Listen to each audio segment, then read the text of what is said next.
Have you failed at anything in your life? Great, then this podcast is for you.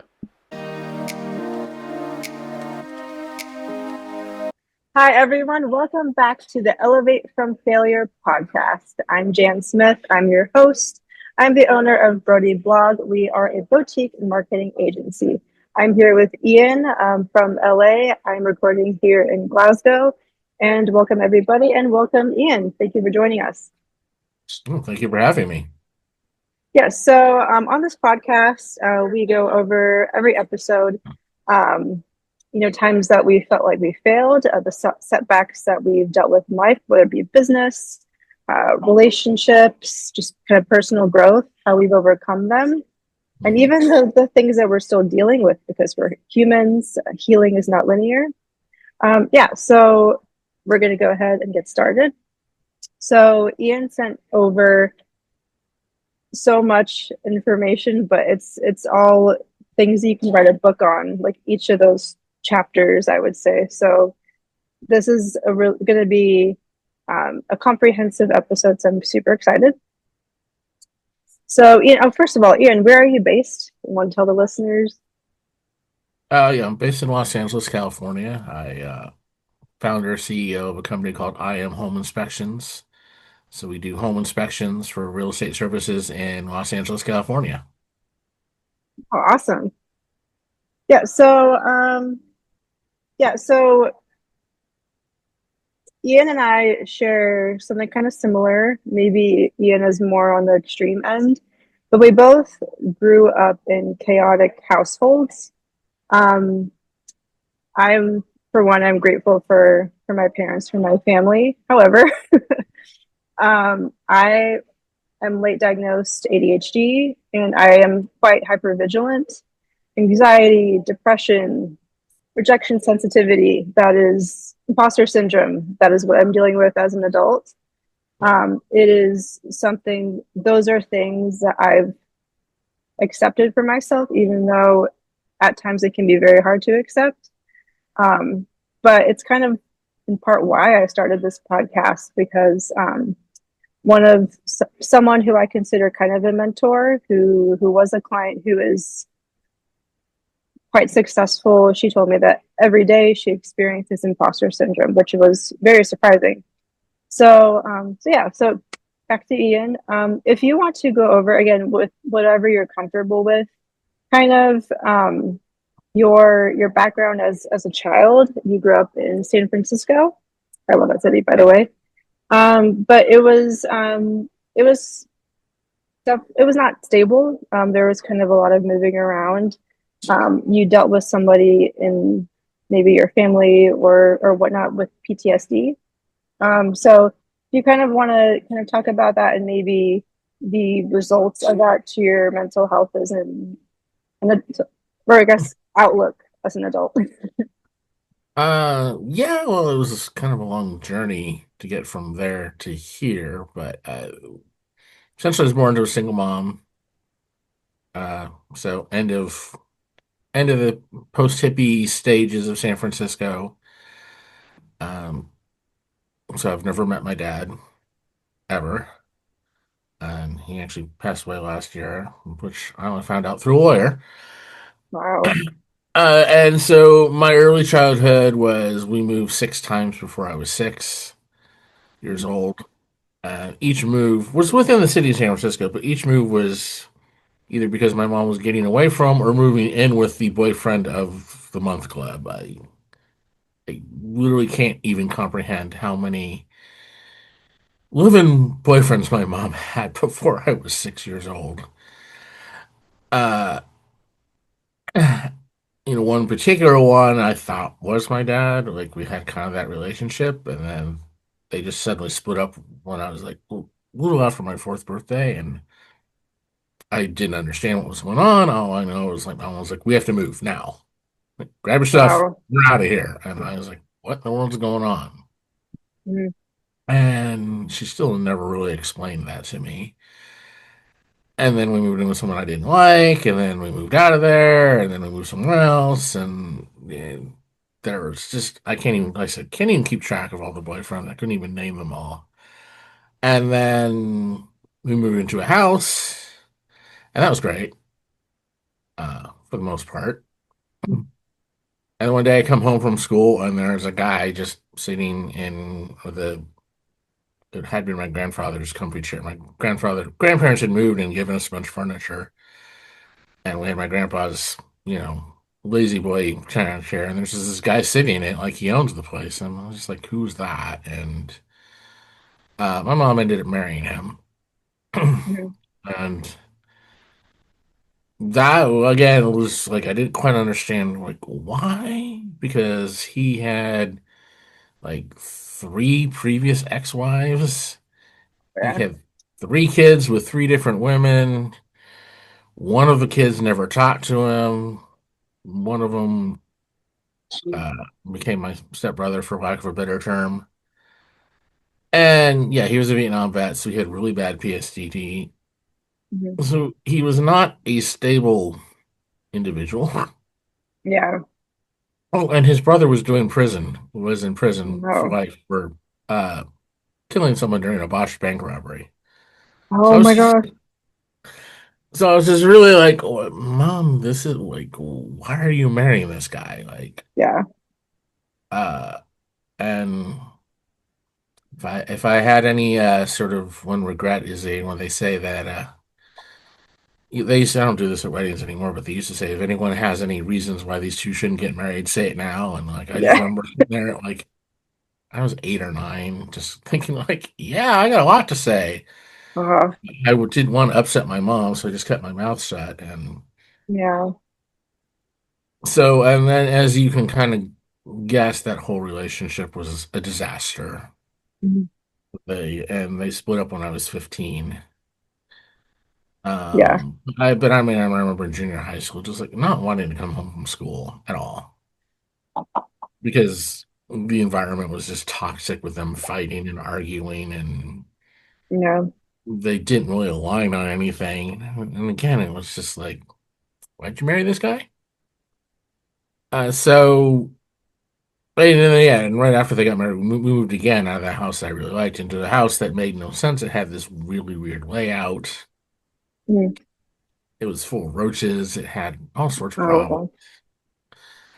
well. Uh, so yeah, life as a child was pretty chaotic. It was a Mhm. lot of moving around, a lot of men in and out of life, and then the longest bit with a guy who was just not he was not stable mentally and Mhm. just like this is who you think I should model like this is who you think should be my father figure, a guy with three ex-wives, children with many different women who suffers from all sorts of things. What she saw in him, I don't know. Yeah. Tried to have a conversation about it right before she passed away, and she was still just like, "What? It's a good situation for the time." It's like, no. Yeah. So, yeah, so it seems like you had to grow up pretty much by age 6, yeah? So you had to kind of mature with all that, probably faster than a teenager, would you say? Yeah, because before he came along, I was left at home a lot alone. Hmm. Did you like cook Um, for yourself, the type of thing? yeah, my mom taught me the very basics of cooking. Mhm. My mom herself was not a very good cook, which I didn't know until I got to an adult. Yeah. So, but she taught me, yeah, yeah, because at one point she finally got a steady job, but the hours were like, I don't know, afternoon into evening. So yeah, I had to make myself dinner a lot. Mhm. I was home after school a lot. When school was out, I was just home all day by myself. Mhm. From at like 6, 7 years old.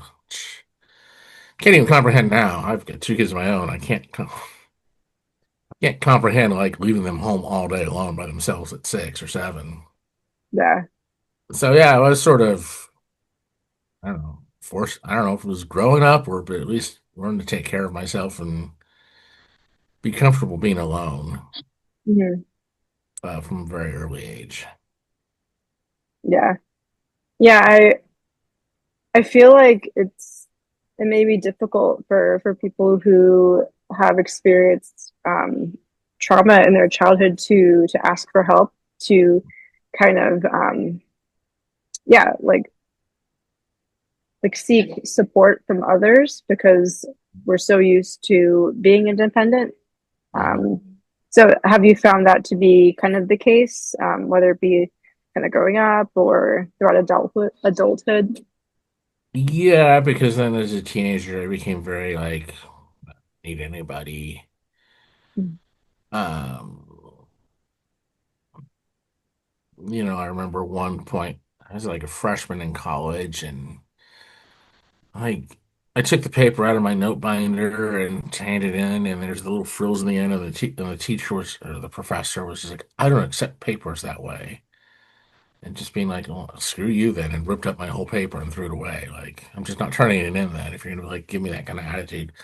So Hmm. definitely put a chip on my shoulder, definitely gave me kind of a bad attitude. Hmm. Um,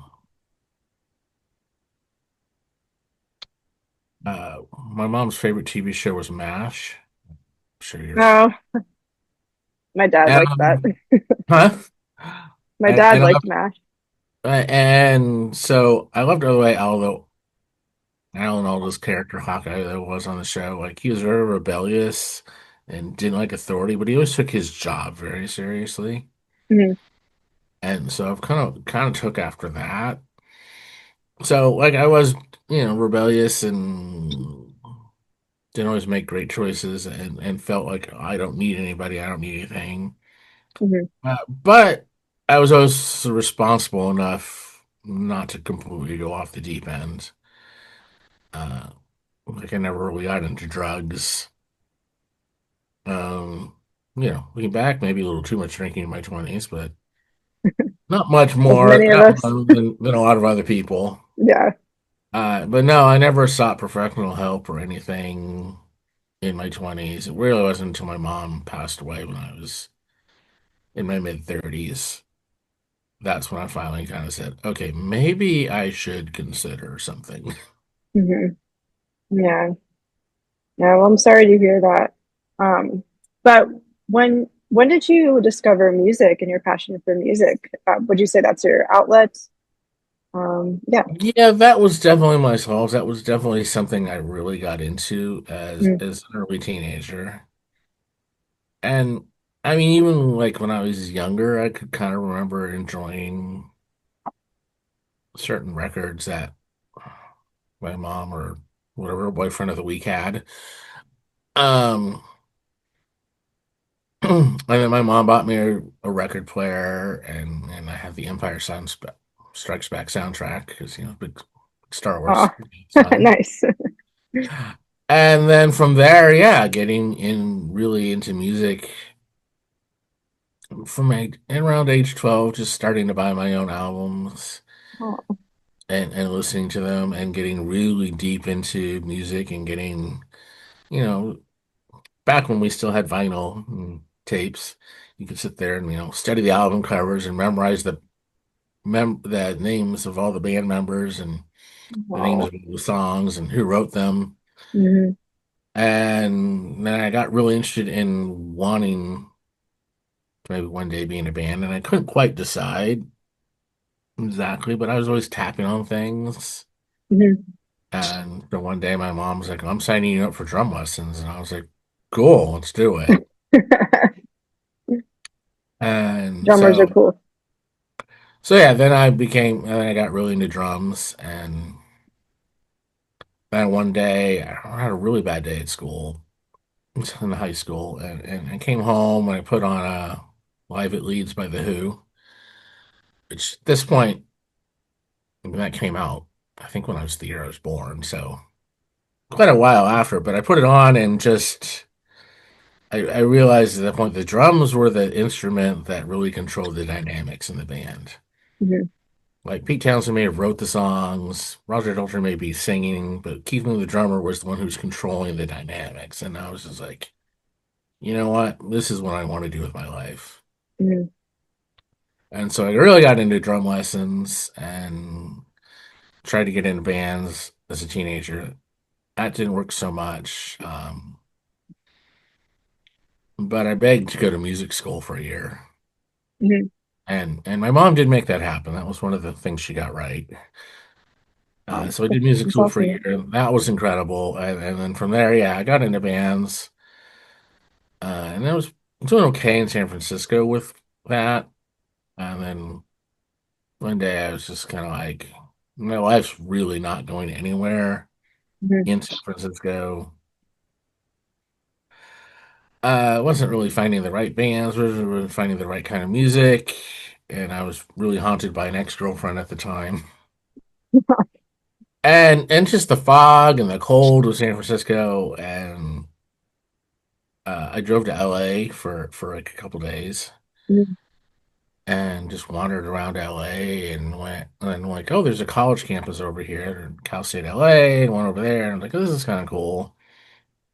And went home, and my mom was like, please go finish your college degree. And I'm like, all right, I'll make a deal. I'll finish my college degree, but it has to be in Los Angeles.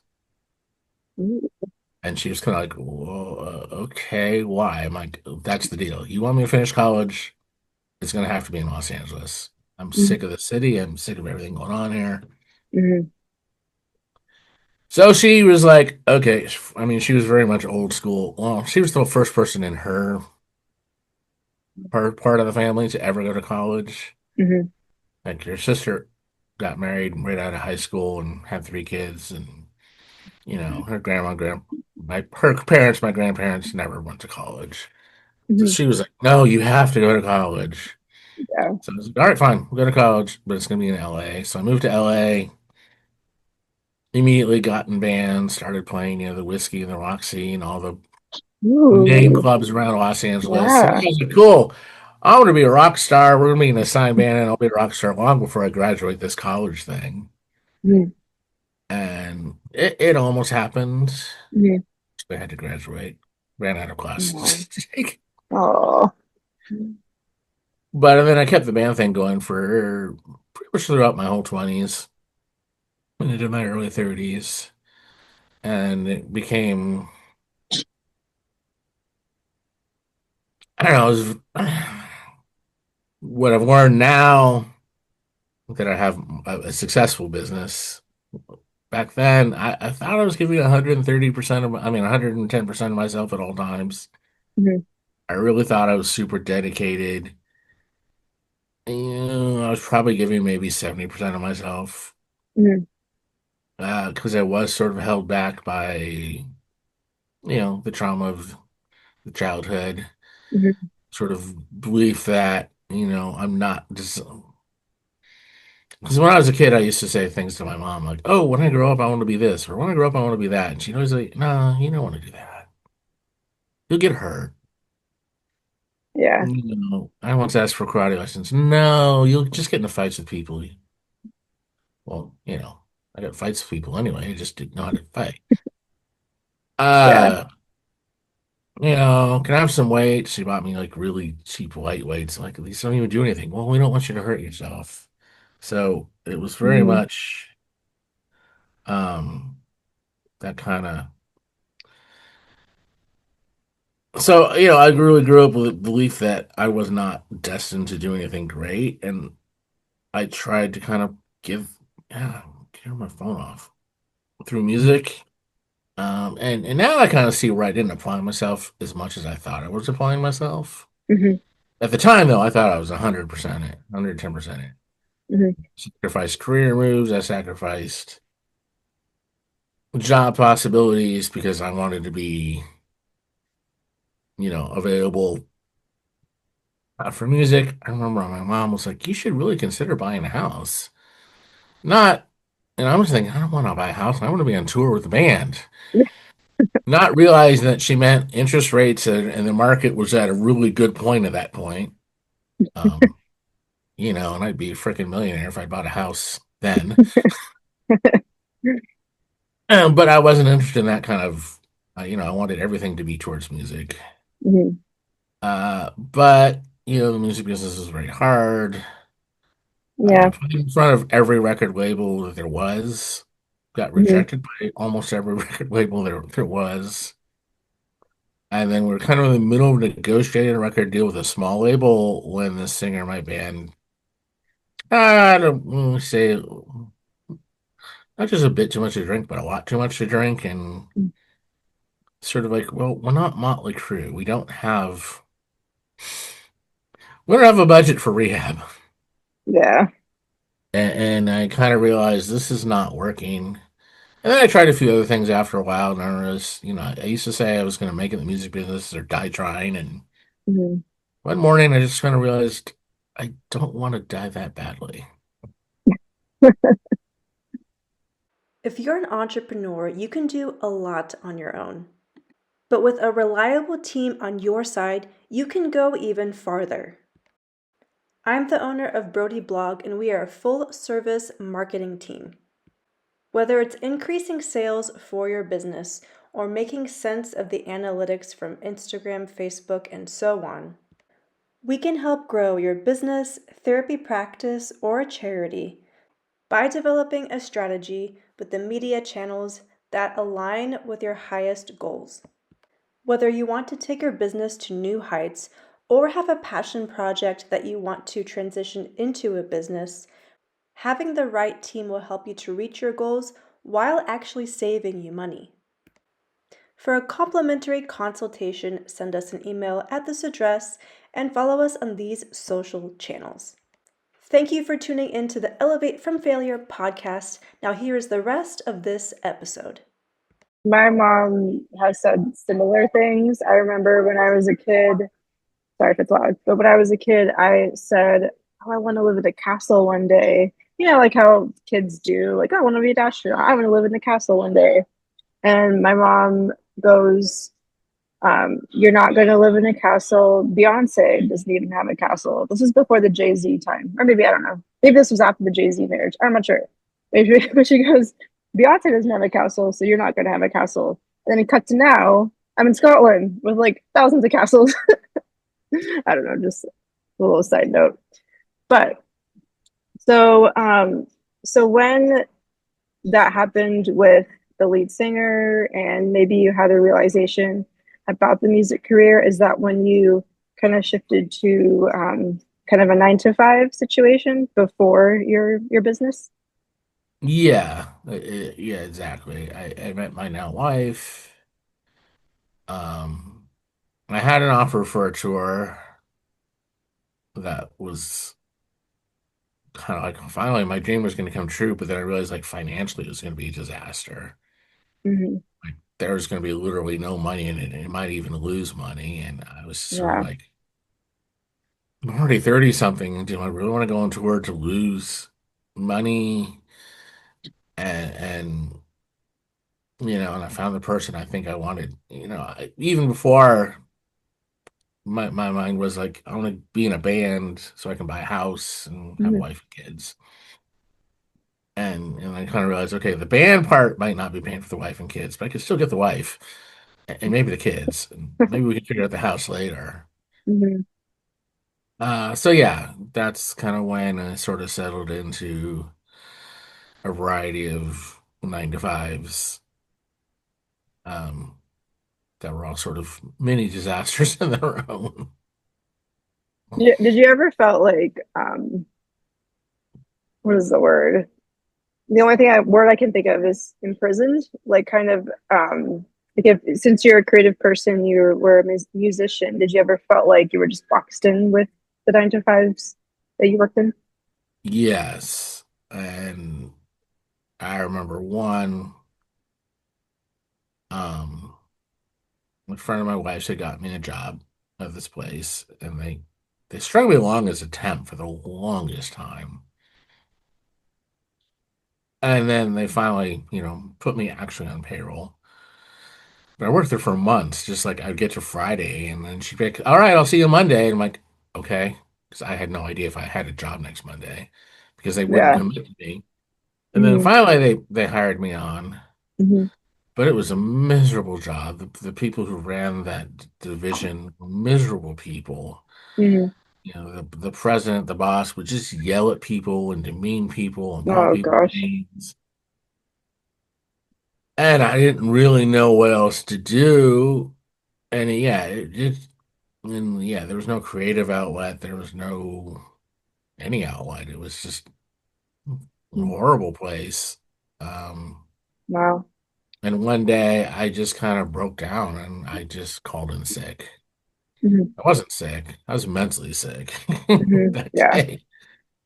And I don't know what to do with myself. This is not, I don't remember if we had gotten married yet. 'Cause that's where I was working when we got married. So we either just got married or we're about to get married. And I hate this. I hate where my Hmm. life is. And so I called in sick and then I was like, I don't know. So I wandered to the mall and wandered into a bookstore when malls still had bookstores. And I walked past a bookshelf and I saw out of the corner of my eye a book called Rich Dad Poor Dad. Oh yeah. Yeah. And it was sort of like, it's like the advice poor dads give versus the advice rich dads give. And I'm like, I never met my dad. Let's kill two birds with one stone. I'll take the poor advice and the rich advice. So I bought that book, and that kind of made me realize, like, oh, there is more to life than just um, being miserable, working a nine Yeah. to five. Yeah. Like, so that kind of set the stone that there was possibly more for me out there. Hmm. Um, and then that got me into reading a lot of, I guess now you would call them personal development books. At the time, I just thought they were business books. Hmm. And some were books about management and just being better for yourself. And that kind of started the role of like, oh, okay. It was still a very slow turnaround. Um, but I read a book. Um, it's called First Break All the Rules, which is a management book. And I was like, oh, okay, this is kind of cool. And then I came up with part two, and part two was now Discover Your Strengths. I'm like, well, I really love this first book. I'm going to read the second book. And the second book was all about finding out what you're good at. And I've always just been this kind of person who was good at finding negative things, pointing out problems. And I always thought it was somehow related maybe to my childhood of just all the trauma has just made me a miserable person. And that was getting me in trouble a lot of places I worked because they're like, well, you're always negative all the time. But this book, started talking about like, okay, what's your personality type? All right, so you're good at negative things. All right, so here's a bunch of careers that are like geared for people with this natural skill set. And it was the first time I ever thought of like, I just thought I was cursed with this negativity about me. And you're actually telling me it's a skill set of being analytical and being able to look at things that are problematic. And there are companies and careers in the world where that is actually a skill set. And And what book is that? Was that wasn't Rich Dad Poor Dad? Was no, it's it? called Now Discover Your Strengths. Oh. And it's still out. I think maybe they changed the name to Strength Finder. Um, but you buy the book, and in the book there's a little code, and you go online and enter that code, and you can take this test, and then it'll tell you what pages to read after that for yourself. So that was the first, like, oh, okay. Maybe not only is there more for me than working these nine to five that I hate, but maybe there's something to actually do with my skills that I always thought was some sort of bizarre curse. So that was stage one of turnaround. And it still took probably almost another 10 years to completely turn around. But that made me realize, like, okay, I can get a better job. Uh, and so I met someone at a party, and she worked at a company, and said, "Well, what do you do?" And I was like, "Well, I have a degree in finance." And she's, "Oh, great, let me get you an interview." Took like 6 months, but she eventually got me an interview at this place. And I walked in, it was a wholesale mortgage company, and I didn't know anything about it. But I just knew that from reading these books, very business books, that like real estate and something was somewhere that I had an interest in and that could lead to something. Then I get to the interview, and the guy interviewing me was also a frustrated musician. He had also moved to LA to be in a band and hadn't worked out for him. And so we ended up talking about that for like an hour. I don't even remember we even talked about the job. And then like an hour and a half later, he's like, I'm like, all right, well, we need another interview. And oh, but yeah, you're hired. I'm like, okay. And, It's almost like and you so from connected with there, the person, and then that's why they hire, or that's part of the reason why they hired you. yeah, I mean, it was a big thing. Like we connected as people probably more than anything else. And then after working there for a while, getting to know the rest of the staff and the rest of the management, they were like, you know what, we need someone with your skill set. And so I went from working at the front of the company to the back, where they had problem loans and loans they'd funded. And now these loans are being rejected by Wall Street investors for having issues. So my job was to go through them, find out what the issue was, whose fault it was, if any, what could have done maybe to avoid that issue, and how to fix it. And some were simple paperwork errors, and some were like, who approved this thing? What were they thinking? But for me, it was like, oh, it really fit because it fit my mindset of just great. You're paying me to be negative. You're paying me to like point at people and go, "Ha, you screwed up." And, We have about 4 minutes left. If you okay. want to kind of segue to your business, your home inspection business, and where people can find you. Yeah. Sorry. So anyway, the economy collapsed. I was going to become a home inspector from that, but the economy collapsed. My mom passed away, and my wife got pregnant with my first child. So I didn't become a home inspector. Went worked another job for a while. Then one day I came in the office and they're like, "We're moving the company. You're all laid off." And I was like, "Oh, what do I do now?" And so that's when I finally said, "All right, maybe I should try to become self-employed because nothing else is working for me." At that point, I got a wife, two kids, a mortgage, and no career. And so that's when I started the company I have now. Worked 5 years by myself, and then kind of went, well, great, I'm paying the mortgage and I'm putting food on the table, but I don't spend any time with my kids because I'm always working and we can't go anywhere. So that's when I started building with the businesses now.